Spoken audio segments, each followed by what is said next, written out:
Hello friends, मैं ऐश्वर्या। और जैसा कि आप जानते हैं कि हम रामचंद्र शुक्ल के महत्वपूर्ण कथन पढ़ रहे हैं, तो उसी सीरीज में आज हम पढ़ेंगे उनके कुछ और इम्पोर्टेंट कथन। उन्होंने क्या लिखा है, देखिए रामचंद्र शुक्ल जी क्या लिखते हैं। उन्होंने जो क्रिएशन की जो पुस्तक है ना, the modern vernacular literature of northern Hindustan, इसको एक बड़ा व्रत संग्रह कहा है। ये तो कितनी बार एग्जाम्स में पूछा भी गया है, लेकिन कन्फ्यूजन कहाँ होती है कि ग्रियर्सन की पुस्तक है, शिव सिंह सरोज की पुस्तक है, या फिर मिश्र बंधु जी की पुस्तक है ना। तो ग्रियर्सन की पुस्तक के लिए उन्होंने कहा है बड़ा व्रत संग्रह, और शिव सिंह सरोज की पुस्तक के लिए उन्होंने कहा है ये एक व्रत संग्रह मात्र है, एक व्रत संग्रह मात्र है। देखिए ग्रियर्सन जो है उन्होंने भी काल के अकॉर्डिंग लिखना शुरू किया था। दूसरी बात कि इन्होंने बहुत ज़्यादा कवियों को लिया था शिव सिंह की अपेक्षा। रामचंद्र शुक्ल ने मिश्र बंधु विनोद की जो पुस्तक है ना, उसको बड़ा भारी कवि व्रत संग्रह और प्रकांड कवि व्रत संग्रह कहा है। इन्होंने तो 45-91 समथिंग कवियों को लिया है। इन्होंने क्रोचे के अभिवेदनावाद और कुंतक का जो वैकृतिवाद था उसकी तुलनात्मक विवेचन किया, और उसके जो अभिवेदनावाद है उसको भारतीय वैकृतिवाद का विलायती उत्थान कहा है।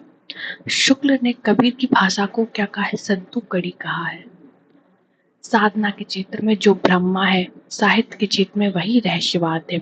शुक्ल ने सूफी कवियों की प्रेम पद्धति में प्रेम की पीर को महत्वपूर्ण माना है, शुक्ल जी ने माना है। तुलसी को हिंदी का सर्वश्रेष्ठ कवि सिद्ध किया है, ये आप सब जानते हैं। उन्होंने सबसे ज़्यादा उनकी जो श्रद्धा जानी जाती है वो तुलसी जी के लिए जानी जाती है। उन्होंने तुलसीदास को सर्वश्रेष्ठ कवि सिद्ध किया है। सूरदास जी के बारे में उन्होंने कहा है कि वो एक जीवन उत्सव कवि थे। क्या थे? जीवन उत्सव कवि थे। भ्रमर गीत को उन्होंने ध्वनि काव्य की संज्ञा दी है, मोस्ट इम्पोर्टेंट। भ्रमर गीत को उन्हें क्या संज्ञा दी है? ध्वनि काव्य की संज्ञा दी है। शुक्ल रास पंचाध्यायी जो रचना है ना, दास पंचाध्यायी जो रचना है नंददास की, उसमें नंददास को जड़िया कवि की उपाधि दी है। क्या कहा है उन्होंने? जड़िया कवि कहा है। रामचंद्र शुक्ल के कुछ और महत्वपूर्ण कथन। शुक्ल पद्मावती में रथसेन द्वारा पद्मावती को प्राप्त करने की इच्छा को प्रेम ना कहकर रूप की संज्ञा दी। देखिए पद्मावती जो जायसी का है, उसमें उन्होंने रथसेन जब पद्मावती के पीछे पागल हो जाता है, उन्हें ढूंढने जाता है और फिर शादी भी कर, तो उन्होंने उनकी जो इच्छा है रथसेन की, उसको उन्होंने प्यार नहीं कहा कि वो प्यार में, क्या कहा कि वो रूप लोक में है। कि क्योंकि जैसा कि हम जानते हैं कि जो तोता था सुआ था, उन्होंने इतनी तारीफ की थी पद्मावती की, फिर वो रह नहीं पाए, फिर वो सब कुछ छोड़ के उनकी खोज में निकल गए थे। तो उन्होंने क्या कहा, ये एक रूप लोक की संज्ञा है। सूरदास किसी चली आती हुई गीति काव्य परंपरा का, चाहे वह मौखिक ही रही हो, पूर्ण विकास सा प्रतीत होता है। सूरदास किसी चली आती हुई जो गीति काव्य परंपरा है उसका, चाहे वह मौखिक ही रही हो, पूर्ण विकास सा प्रतीत होता है। सूरदास की भक्ति का मेरुदंड पुष्टि मार्ग है। सूरदास की भक्ति का मेरुदंड क्या है? पुष्टि मार्ग है। सूर वात्सल्य और वात्सल्य सूर है, ऐसा उन्होंने अपनी पुस्तक में लिखा है। देखिए आगे और, आचार्य शुक्ल और डॉक्टर राम कुमार वर्मा ने विद्यापति को शुद्ध श्रृंगारी कवि माना है। क्या माना है? शुद्ध श्रृंगारी कवि माना है। शुक्ल ने और डॉक्टर राम कुमार वर्मा ने विद्यापति को क्या माना है? शुद्ध श्रृंगारी कवि माना है। घनानंद को लाक्षणिक मूर्तिमत्ता और प्रयोग वैचित्र का कवि, साक्षात रसमूर्ति कवि कहा है उन्होंने। घनानंद क्या कहा है? रसमूर्ति कहा है, प्रयोग वैचित्र का कवि कहा है, और लाक्षणिक मूर्तिमत्ता कहा है। हिंदी में लक्षण ग्रंथों की परिपाटी पर रचना करने वाले जो सैकड़ों कवि हुए हैं, पर आचार्य कोटि में नहीं आवे, वे कवि ही हैं, ऐसा वो लिखते। भाषा के लक्ष्य एवं व्यंजक बल की सीमा कहाँ तक है, इसकी पूरी परख घनानंद को ही थी। ये घनानंद जी के विषय में लिखते हैं। भाषा के लक्ष्य और व्यंजक बल की सीमा कहाँ तक है, इसकी पूरी परख घरानंद को ही थी। बिहारी के बारे में कहा है उन्होंने कि इनके दोहे क्या है, रस के छोटे छोटे चीटे हैं। क्या है इनके दोहे, रस के छोटे छोटे चीटे हैं। शुक्ल ने भूषण की भाषा की आलोचना की है। शुक्ल ने भूषण की जो भाषा है ना, उसकी क्या की है, आलोचना की है। रामचंद्र शुक्ल कहते हैं कि बोधा को रसोन्मत्त कवि कहा है। बोधा जी क्या थे, रसोन्मत्त थे। रसोन्मत्त थे। मैथिली शरण गुप्त सामंजस्यवादी कवि है। मैथिली शरण गुप्त क्या है, सामंजस्यवादी कवि है। श्रीधर पाठक को उन्होंने क्या कहा है, स्वच्छंदतावाद का प्रवर्तक माना है। स्वच्छंदतावाद का प्रवर्तक इन्होंने माना है। सदासुख लाल नियाज को हिंदी गद्य का प्रवर्तक मानते हैं। वो हिंदी गद्य का प्रवर्तक किसे मानते हैं, सदासुख जी को। आचार्य शुक्ल ने छायावाद को मधुचर्या कहा है। ये बहुत फेमस है बात है कि शुक्ल जी ने छायावाद को क्या कहा है, मधुचर्या कहा है। शुक्ल ने छायावाद को अभिव्यंजनावाद का विलायती संस्करण माना है। पंत को छायावाद का प्रतिनिधि वह प्रथम कवि माना है। प्रतिनिधि छायावाद का। ठीक है, चलिए आगे चलते हैं। यदि प्रबंध काव्य एक विस्तृत वनस्थली है तो मुक्तक एक चुना हुआ गुलदस्ता है। रामचंद्र शुक्ल ने कहा है कि रीतिकालीन जो कवि थे उनके महत्वपूर्ण कथन ये है कि भाषा ललित और शानुप्रास होती थी। चिंतामणि त्रिपाठी के लिए उन्होंने कहा है भाषा इनकी कैसी थी, ललित थी और शानुप्रास थी। ये उनके कथन कौन से, रीतिकालीन कवियों से संबंधित। भाषा चलती होने पर भी अनुप्रास युक्त होती थी, बेनी जी के लिए उन्होंने कहा है क्या कि भाषा चलती होने पर भी क्या होती थी, अनुप्रास युक्त होती थी, बेनी जी के विषय में। इस ग्रंथ को इन्होंने वास्तव में आचार्य के रूप में लिखा है, कवि के रूप में नहीं। भाषा भूषण ग्रंथ महाराजा जशवंत सिंह के लिए उन्होंने ये कहा है कि इस ग्रंथ को इन्होंने वास्तव में आचार्य के रूप में लिखा है, कवि के रूप में नहीं। भाषा भूषण ग्रंथ जो कि महाराजा जशवंत सिंह का था, उनके लिए उन्होंने कहा है कि इन्होंने ये किस लिए लिखा है, आचार्य के रूप में लिखा है, कवि के रूप में नहीं। इसका एक एक दुआ हिंदी साहित्य एक एक रत्न माना जाता है। ये तो फेमस है, बिहारी सरसई के लिए उन्होंने ये बात कही है। इसमें तो रस के ऐसे छींटे पड़ते हैं जिनसे हृदय कालिक थोड़ी देर के लिए खिल उठती है। बिहारी सरसई के लिए उन्होंने लिखा है रस के ऐसे छींटे पड़ते हैं जिनसे हृदय कालिक थोड़ी देर के लिए खिल उठती है। यदि प्रबंध काव्य एक विस्तृत वनस्थली है तो मुक्तक एक चुना हुआ गुलदस्ता है। बिहारी सत्संग के लिए उन्होंने ये बात लिखी है, मुक्तक चुना हुआ गुलदस्ता। जिस कवि में कल्पना की समाहार शक्ति के साथ भाषा की समाहार शक्ति जितनी अधिक होगी उतनी ही वह मुक्तक की रचना में सफल होगा। बिहारी के लिए लिखते हैं क्या कि जिस कवि की कल्पना की समाहार शक्ति के साथ भाषा की समाहार शक्ति जितनी अधिक होगी उतनी ही वह मुक्तक की रचना में सफल होगा। बिहारी की भाषा चलती होने पर भी क्या है, साहित्यिक है, ऐसा शुक्ल जी कहते हैं। कविता उनकी श्रृंगारी है पर प्रेम की उच्च भूमि पर नहीं पहुंचती। बिहारी के लिए उन्होंने कहा है कि प्रेम की उच्च भूमि पर नहीं पहुंचती। भाषा इनकी बड़ी स्वाभाविक, चलती और व्यंजनापूर्ण होती है। मंडन के लिए, किसने, मंडन के लिए कहा है कि भाषा इनकी बड़ी स्वाभाविक, चलती और व्यंजनापूर्ण है। व्यंजनापूर्ण शब्द आ जाए ना तो समझ लेना किसके लिए, मंडन के लिए कहा है, व्यंजनापूर्ण है। आचार्य रामचंद्र शुक्ल ने रीतिकालीन कवियों के लिए जो कहा है वो देखिए, इनका सच्चा कवि हृदय था। सच्चा कवि हृदय था कौन, मतीराम के लिए। मतीराम के लिए सच्चा कवि हृदय कहा है उन्होंने। मतीराम जी का हृदय कैसा था, सच्चा था। रीतिकाल के प्रतिनिधि कवियों में पद्माकर को छोड़ और किसी कवि में मतीराम की सी चलती भाषा और सरल व्यंजना नहीं मिलती। मतीराम के विषय में कहा है उन्होंने कि रीतिकाल के प्रतिनिधि कवियों में पद्माकर को अगर छोड़ दिया जाए तो और किसी कवियों में मतीराम की सी चलती भाषा और सरल जो व्यंजना है ना वो नहीं मिलती।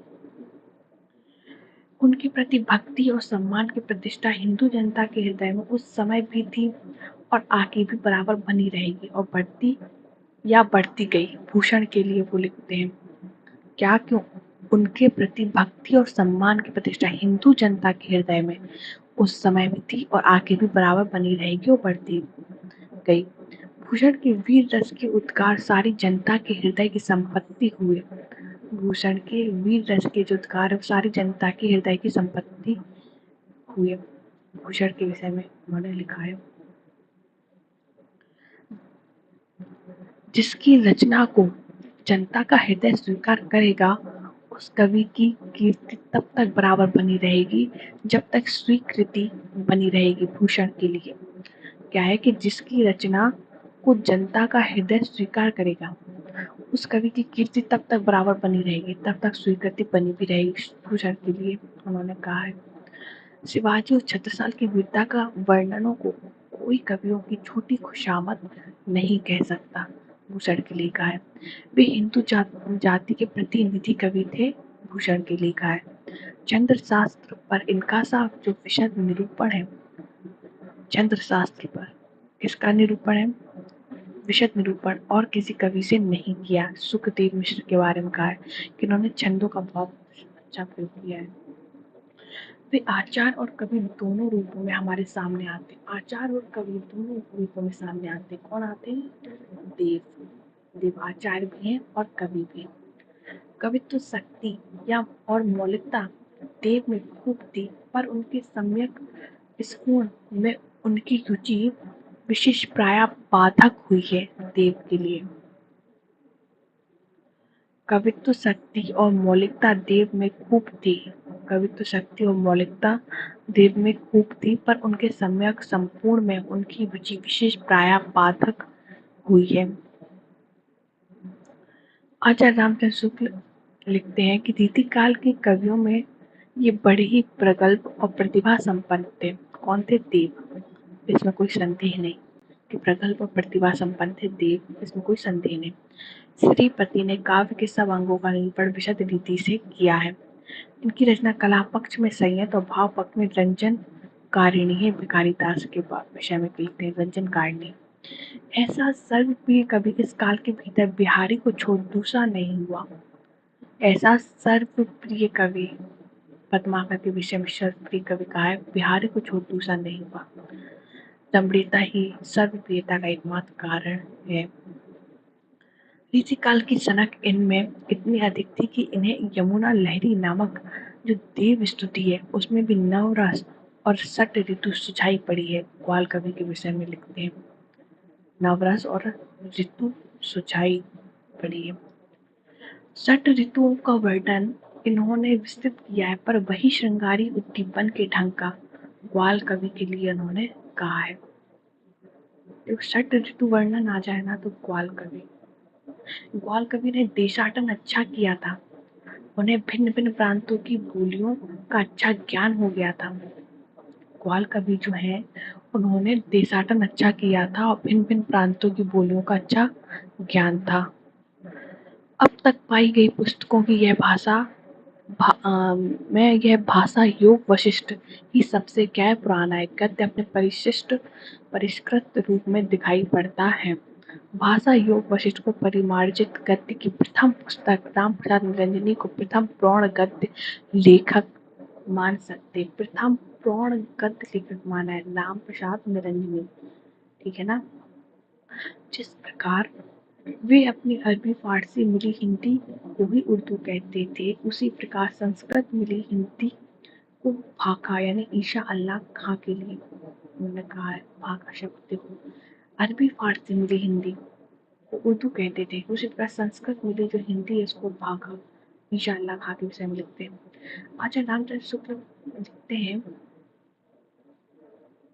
अभी हिंदी में कविता हुई कहाँ?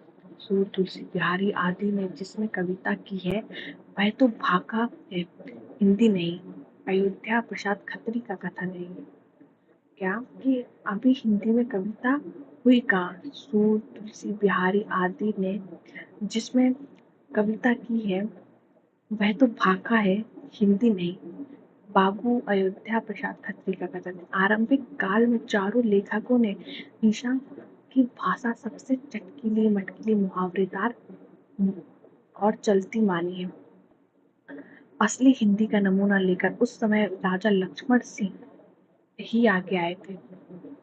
असली हिंदी का नमूना लेकर इससे भी बड़ा काम उन्होंने यह किया कि साहित्य को नवीन मार्ग दिखाया और वे उसे शिक्षित जनता के साहचर्य में ले आए। भारतेंदु हरिश्चंद्र के लिए कहा गया है कि उन्होंने यह किया कि साहित्य को एक नवीन मार्ग दिखाया और जो शिक्षित जनता थी ना उसके लिए सहचर्य में ले आए, शिक्षित जनता के सहचर्य में ले आए भारतेंदु हरिश्चंद्र। प्रेमघन में पुरानी परंपरा का निर्वाह अधिक दिखाई पड़ता है। प्रेमघन में पुरानी परंपरा का निर्वाह अधिक दिखाई पड़ता है। पुरानी परंपरा से मतलब भाषा से है, ठीक है। विलक्षण बात यह है कि आधुनिक गद्य साहित्य की परंपरा का प्रवर्तन नाटकों से हुआ है। आधुनिक जो गद्य है साहित्य स्टार्ट कहाँ से हुआ? नाटकों से हुआ। अंग्रेजी ढंग का मौलिक उपन्यास पहले पहले हिंदी में लाला श्रीनिवास का परीक्षा गुरु है, ये तो सब जानते हैं। भारतेंदु हरिश्चंद्र की भाषा को हरिचंद्री हिंदी कहा है, रामचंद्र शुक्ल कहते हैं। शुक्ल ने भारतेंदु के नाटक सत्य हरिश्चंद्र को बंगला से अनुदित नाटक माना है। वे शुक्ल जी जो सत्य हरिश्चंद्र नाटक है, भारतेंदु के नाटक सत्य हरिश्चंद्र को बंगला से अनुदित माना है। वे सिद्धवाणी के अत्यंत सरल हृदय कवि थे। भारतेंदु हरिश्चंद्र के लिए कहा है कि सिद्धवाणी के अत्यंत सरल हृदय कवि थे। रामचंद्र शुक्ल के रीतिकालीन कवियों के विषय में और देखिए भारतेंदु जो थे ना वो उन्होंने जो ब्रज भाषा में जो रचनाएं लिखी, जो पद्य लिखे हैं वो रीति काल से प्रेरित है, ठीक है ना।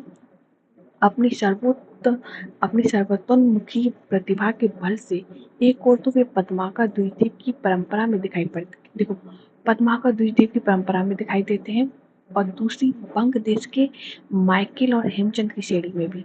भारतेंदु हरिश्चंद्र कौन है? ये भारतेंदु जी है। प्राचीन और नवीन का ही सुंदर सामंजस्य, प्राचीन और नवीन का ही सुंदर सामंजस्य भारतेंदु की कला का विशेष माधुर्य है। श्रीयुत पंडित महावीर प्रसाद द्विवेदी ने पहल विस्तृत आलोचना का रास्ता निकाला था। देखो विस्तृत आलोचना का रास्ता निकालने वाले कौन थे? हमारे महावीर प्रसाद द्विवेदी। आलस्य का जैसा त्याग उपन्यासकारों में देखा गया, आलस्य का जैसा त्याग उपन्यासकारों में देखा गया वैसा और किसी वर्ग के हिंदी लेखकों में नहीं। आलस्य का जैसा त्याग उपन्यासकारों में देखा गया वैसा और किसी वर्ग के हिंदी लेखकों में नहीं देखा गया।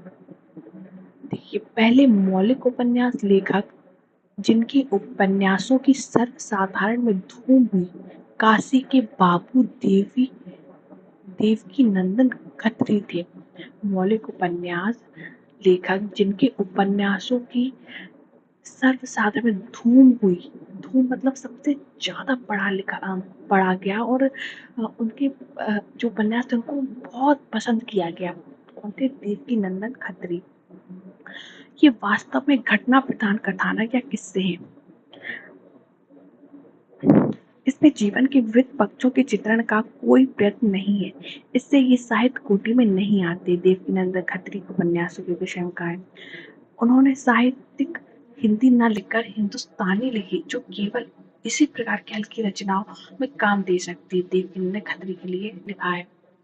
उपन्यासों का ढेर लगा देने वाले दूसरे मौलिक उपन्यासकार कौन थे? किशोरी लाल गोस्वामी, जिनकी रचनाएं साहित्य कोटि में आती है। साहित्य की दृष्टि से उन्हें हिंदी का पहला उपन्यासकार कहना चाहिए। किसको? किशोरीलाल जी को। यदि इंदुमती किसी बंगला कहानी की छाया नहीं है, कहा गया, यदि इंदुमती किसी बंगला कहानी की छाया नहीं है तो हिंदी की यही पहली मौलिक कहानी ठहरती। इसके उपरांत 11 वर्ष का समय फिर धुलाई वाली का नंबर आता, ठीक है। अच्छा ध्यान से लिखते हैं, यदि गद्य कवियों या लेखकों की कसौटी है तो निबंध गद्य की कसौटी